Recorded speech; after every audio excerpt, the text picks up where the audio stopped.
वो हादसा जिसने पूरी दुनिया को चौंका कर रख दिया। Bhopal gas tragedy, one of the world's worst industrial disaster. 3 दिसंबर 1984 की रात जब सारा भोपाल सो रहा था गहरी नींद में, तो एक गैस जिसका नाम MIC मिथाइल आइसोसाइनेट था, वो लीक हो जाती है।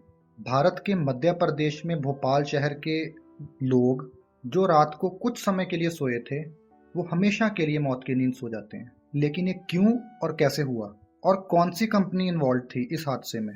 चलिए इस हादसे को बारीकी से समझते हैं। आधी रात लगभग 12 बजे 2 दिसंबर को इंडस्ट्री के काफ़ी सारे इक्विपमेंट्स इकट्ठे फेल हो जाते हैं। ऊपर से कुछ ह्यूमन एरर्स भी होते हैं जिनकी वजह से 40 ton MIC methyl isocyanate gas atmosphere में लीक हो जाती है। ऊपर से ठंड का मौसम था, तो ग्राउंड लेवल पे ये गैस ट्रैप हो जाती है और लोगों के गलों में, गलियों में, घरों में, हर जगह ये फैल जाती है। अगले 2 दिनों में हजारों लोग मारे जाते हैं और लगभग 5 लाख लोगों के ऊपर इसका असर होता है। यहाँ सबसे बड़ा सवाल ये उठता है कि गलती है किसकी, वर्कर्स की या इंडस्ट्री की? अमेरिका की कंपनी यूनियन कार्बाइड कारपोरेशन, जो कि कीटनाशक दवाइयाँ बनाती थी, उसका भोपाल शहर में भी बहुत बड़ा प्लांट था।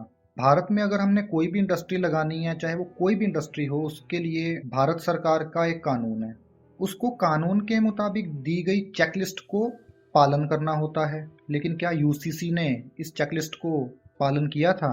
क्या इस चेकलिस्ट में लिखी गई जानकारी को, कायदे और कानूनों को पालन किया था? शायद नहीं, क्योंकि अगर पालन किया होता तो शायद ये हादसा ही ना होता।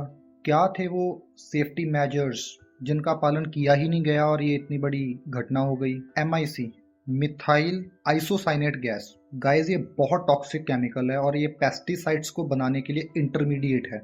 इंटरमीडिएट मतलब मेन केमिकल है। यूनियन कार्बाइड कारपोरेशन इस केमिकल को हाई क्वांटिटीज में अपने पास सेव करके रखती थी, बिकॉज ये की इंग्रेडिएंट था पेस्टिसाइड्स को बनाने के लिए। तो अगर आप ये इतने खतरनाक केमिकल को शहर के बीचों बीच स्टोर करके रख रहे हो, तो आपको कुछ खास सावधानियों का भी इस्तेमाल करना चाहिए। साथ में बहुत सारे प्रिवेंटिव मेजर्स पहले से ही फॉलो करने चाहिए थे, लेकिन नहीं किए गए। और ऊपर से मेंटेनेंस जो टाइम टाइम पे करनी होती है, वो भी नहीं की गई। हम एक बाइक लेते हैं, एग्जाम्पल से समझते हैं। हम एक बाइक लेते हैं, हमें एजेंसी वाला कहता है कि इसकी टाइम टाइम पे सर्विस करवाना। अगर हम टाइम टाइम पे सर्विस करवाते हैं तो चाहे उसको 10 साल चला लें, अगर हम टाइम पे सर्विस नहीं करवाएंगे तो वो 1 साल भी नहीं चलती और ख़राब हो जाती है। यहाँ पे तो बहुत ही टॉक्सिक केमिकल था, और वो भी शहर के बीचों बीच, और आप मेंटेनेंस भी ध्यान नहीं दे पा रहे हो आप। और ऊपर से प्लांट भी उस जगह पे है जहाँ पे आबादी बहुत घनी है। मेंटेनेंस का ध्यान आपने नहीं रखा, सेफ्टी सिस्टम्स आपने चेक नहीं किए, सेफ्टी चेकलिस्ट पे आपका ध्यान नहीं है, एम्प्लॉयज को ट्रेनिंग आपने ढंग से नहीं दी, ऑपरेशनल रिफ्रिजरेंट सिस्टम आपका खराब है, ऊपर से कॉस्ट कटिंग का प्रेशर। कैसे चला रहे हो बिजनेस भाई?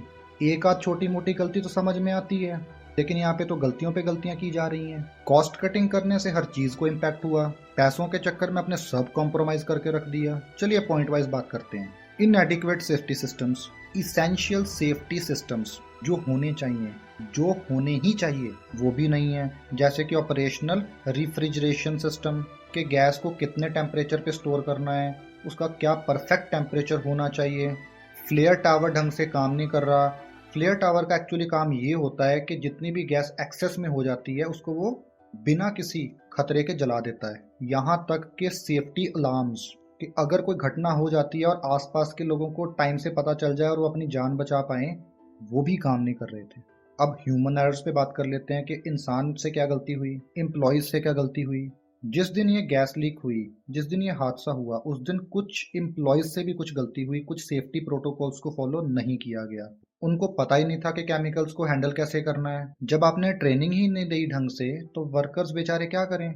उनको तो ये भी ट्रेनिंग नहीं थी कि अगर कोई हादसा हो जाता है इमरजेंसी की सिचुएशन में कौन से प्रोटोकॉल फॉलो करने हैं। रेगुलेटरी वीकनेस, अब इंडिया का भी एक रेगुलेटरी फ्रेमवर्क है जो ध्यान रखता है इंडस्ट्रीज के ऊपर कि वो कुछ गलत तो नहीं कर रहे हैं। उनका भी शायद ध्यान नहीं गया कि हम कम से कम देख ही लें कि क्या चल क्या रहा है वहाँ पे। लोकल गवर्नमेंट ने ध्यान नहीं दिया, लोकल गवर्नमेंट भी फेल रही कि क्या इंडस्ट्री सेफ्टी चेकलिस्ट का पालन कर रही है या नहीं कर रही। एमरजेंसी रिस्पॉन्स फेलियर, गाइज मैं एक कंपनी में काम करता था, मैं आपको ना एग्जांपल से समझाता हूँ इस चीज़ को। उसमें ना हर महीने में एक मॉक ड्रिल होती है।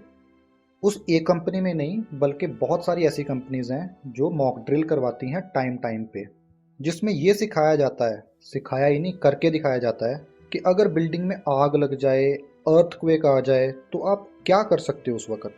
इस सिचुएशन को कैसे डील करना है आपने? पहले वो करके बताते हैं, फिर हमें करने के लिए कहते हैं। इसे कहते हैं इमरजेंसी में ट्रेनिंग देना, कि अगर इमरजेंसी आ जाए तो आपने क्या करना है उस वक़्त। लेकिन कोई भी ट्रेनिंग ना होने की वजह से वर्कर्स को पता ही नहीं था कि अगर कोई इमरजेंसी आ जाती है, कुछ भी प्रॉब्लम आ जाती है, तो उस वक़्त हमने करना क्या होता है। सबसे बड़ी बात तो आज तक ये समझ नहीं आई कि इतनी खतरनाक गैस आप इतनी मात्रा में उस जगह पे स्टोर करके रख रहे हैं जहाँ पे इतनी घनी आबादी है। भगवान ना करे अगर कोई प्रॉब्लम आती है तो वहाँ के लोगों का क्या होगा। लेकिन जैसे ही ये भोपाल गैस ट्रेजेडी हुई, भारत सरकार ने उसी वक्त अपने जो कानून थे उन्होंने उनमें शोध किया, उनमें चेंजेस करे, ताकि फ्यूचर में कभी भी हमें ऐसी प्रॉब्लम का सामना ना करना पड़े। कानूनों को स्ट्रिक्ट किया गया। बहुत सारी इंडस्ट्रीज़ की चेकलिस्ट को चेक किया गया कि क्या वो पालन कर रहे हैं कि नहीं कर रहे हैं। यूसीसी कंपनी को बहुत क्रिटिसिज्म मिला पूरी दुनिया की तरफ से, और इस गलती के लिए, गलती तो खैर मैं नहीं कहूँगा, गुनाह ही कहूँगा, $470 मिलियन इंडियन गवर्नमेंट को देने पड़े। वो एरिया तो खैर रहने लायक बचा ही नहीं था, लेकिन फिर भी इसको क्लीन अप करने में बहुत दिन लग गए। लेकिन आज भी वहाँ पे बहुत सारे लोग रहते हैं, उन्होंने रहना मंजूर कर लिया लॉन्ग टर्म इफ़ेक्ट्स के साथ। इस डिज़ास्टर के बाद जैसे कि मैंने बताया कि भारत के कई कानूनों में, इंडस्ट्रियल लॉज में चेंजेस किए गए। लेकिन यहाँ पे सबसे बड़ा सवाल ये है कि हमें सीखने को क्या मिलता है? अवेयरनेस। हमेशा अवेयर रहें, भारत सरकार के कानूनों का अच्छे से पालन करें। ये सारे कानून हमारी सेफ्टी के लिए बनाए गए हैं। रोड पे ट्रैफिक लाइट्स का पालन करें, छोटे से छोटे कानून का पालन करें, हर चीज़ में सेफ्टी फर्स्ट का ध्यान रखें। प्रॉब्लम्स कभी भी ख़त्म नहीं होती हैं, लेकिन अगर हम कोशिश करें तो 99.5% तक हम कम तो कर सकते हैं। सरकार के द्वारा बनाए गए हर कानून का हमें पालन करना चाहिए। बहुत सारी अनवांटेड प्रॉब्लम्स से हम बच पाएंगे। वीडियो अच्छी लगी हो तो कृपया सब्सक्राइब देख करके आप प्यार अपना दे सकते हैं हमें। क्या निकोला टेस्ला हवा के माध्यम से हमारे तक बिजली पहुंचाना चाहते थे? टाइम ट्रैवल पे ऐसी डेफिनेशंस आपने कभी सुनी नहीं होंगी। मैंने डिस्क्रिप्शन में लिंक्स डाल दिए हैं, आप जाके वीडियोस देख सकते हैं। धन्यवाद।